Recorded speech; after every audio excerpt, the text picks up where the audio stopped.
Tu cliente levanta el brazo y le duele. ¿Sabes exactamente qué está pasando y por qué?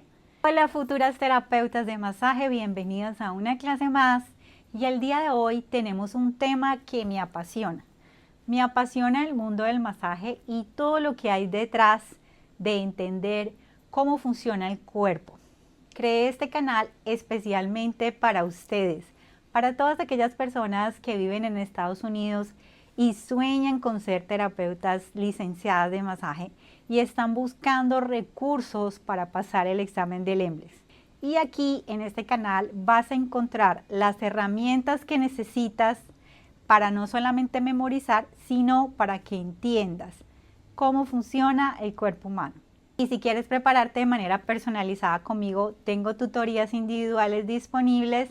El link está en la descripción. ¿Lista? Empecemos. Hoy vas a aprender 3 cosas.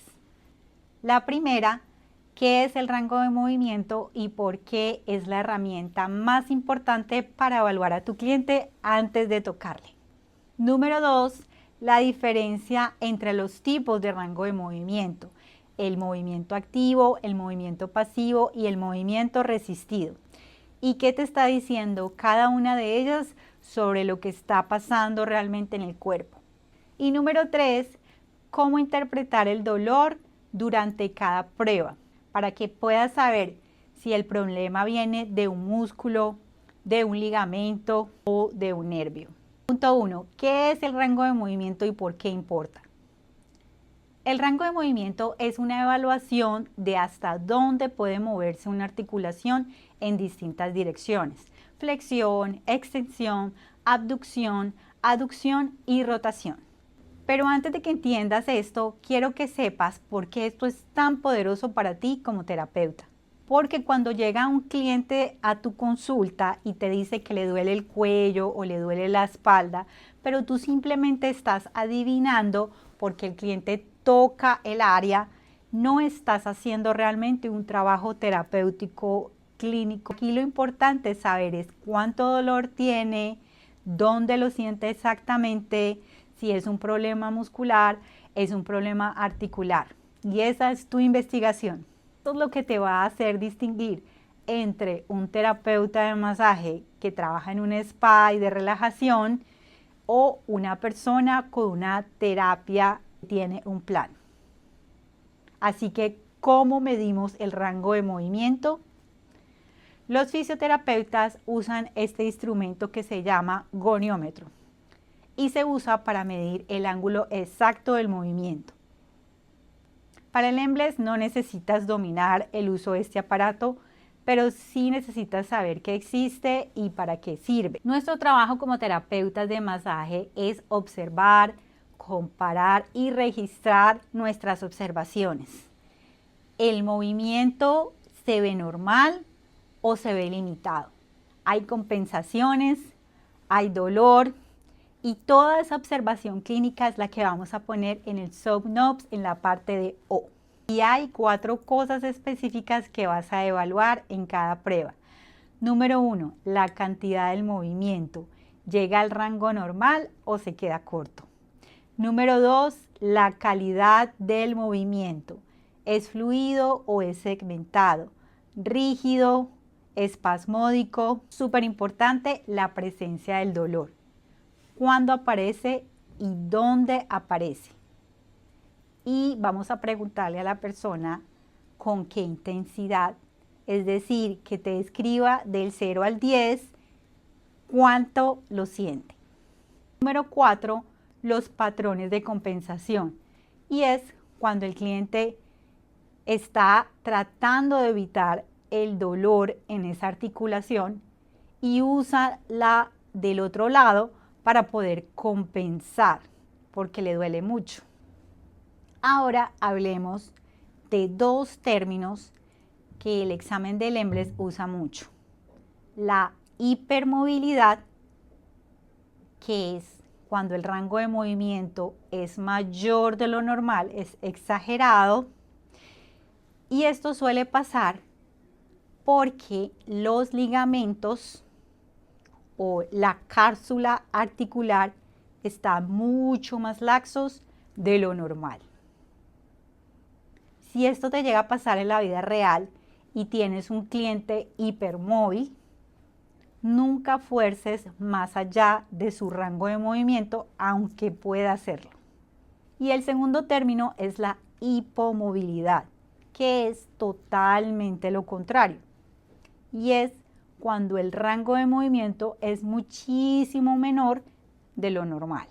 Y esto pasa cuando tenemos los músculos muy tensos, cuando tenemos adherencias en el tejido, cuando tenemos problemas articulares y mucho dolor que no nos permite mover voluntariamente. La hipomovilidad es lo contrario, cuando el rango de movimiento es muchísimo menor de lo normal. Puede deberse a varias razones, a que los músculos estén tensos, a que hayan adherencias en el tejido, problemas articulares o simplemente muchísimo dolor que limita el movimiento voluntario del cliente.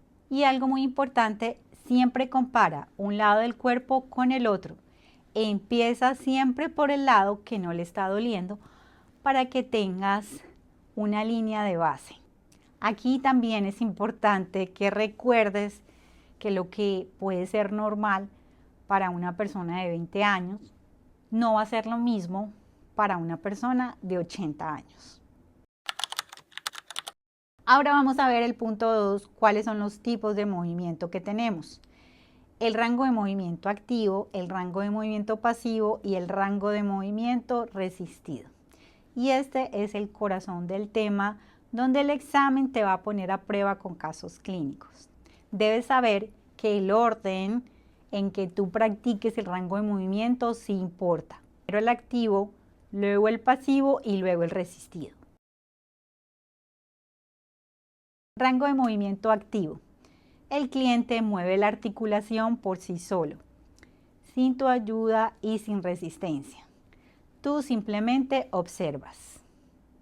Siempre se debe de hacer primero porque esto te va a dar una vista general. Vas a saber si el cliente hace el movimiento y si no siente nada, hay problema en ese movimiento y no necesitas seguir probando. Aquí lo que vas a observar es la cantidad del movimiento, si hay dolor, cuál es el número del dolor de 0 a 10, vas a ver la calidad del movimiento, si está compensando un lado con el otro y muy importante vas a escuchar si la articulación tiene chasquidos, crepitación o ruidos anormales. Algo que el EMRES ama preguntar es el rango de movimiento pasivo y generalmente es mayor que el activo. ¿Por qué? Porque cuando el cliente mueve activamente, sus propios músculos jalan y limitan el movimiento. Cuando tú mueves pasivamente, esa restricción desaparece. El momento en que aparece el dolor lo es todo. Si el dolor aparece al inicio del movimiento, es una lesión aguda. Es decir, que voy a tener que ser muy cuidadosa. Si el dolor aparece al final del rango de movimiento y es normal, significa que es una lesión subaguda. El tejido simplemente se está recuperando. Solamente con presión extra al final significa una condición crónica. Si el EMBLES te da un caso clínico y te dice, cuando aparece el dolor durante el movimiento, ya tienes la mitad de la respuesta. Así que no necesitas memorizar. Recuerda que solo necesitas entender ese patrón. Eso es pensar como terapeuta clínico. Muy bien, entonces hagamos un resumen rápidamente de todo lo que aprendiste hoy. Número 1. El rango de movimiento es tu herramienta de evaluación más poderosa porque te dice qué está pasando en el cuerpo y cómo puedes ayudar a tu cliente antes de poner las manos encima. Recuerda siempre comparar un lado con el otro, empezando con el lado sano. Número 2, hay 3 tipos de prueba. rango de movimiento activo, rango de movimiento pasivo y rango de movimiento resistido. Siempre deben ir en ese orden. Activo primero porque te da una vista general. El pasivo te habla de la articulación y el resistido te habla del músculo. Número 3. El dolor es información. ¿Cuándo aparece? ¿Dónde aparece? Y con qué prueba aparece, te dice exactamente qué estructura está involucrada y en qué fase de la recuperación está tu cliente. El análisis clínico es parte esencial del examen del EMBLES y es exactamente lo que el examen te está pidiendo. Este video te fue útil, regálame un like porque eso le ayuda a este contenido a llegar a más y más estudiantes en español que están buscando herramientas como esta. Suscríbete si todavía no lo has hecho porque cada semana subo nuevo material y específicamente enfocado en herramientas para el examen del EMBLES. Nos vemos en la próxima clase.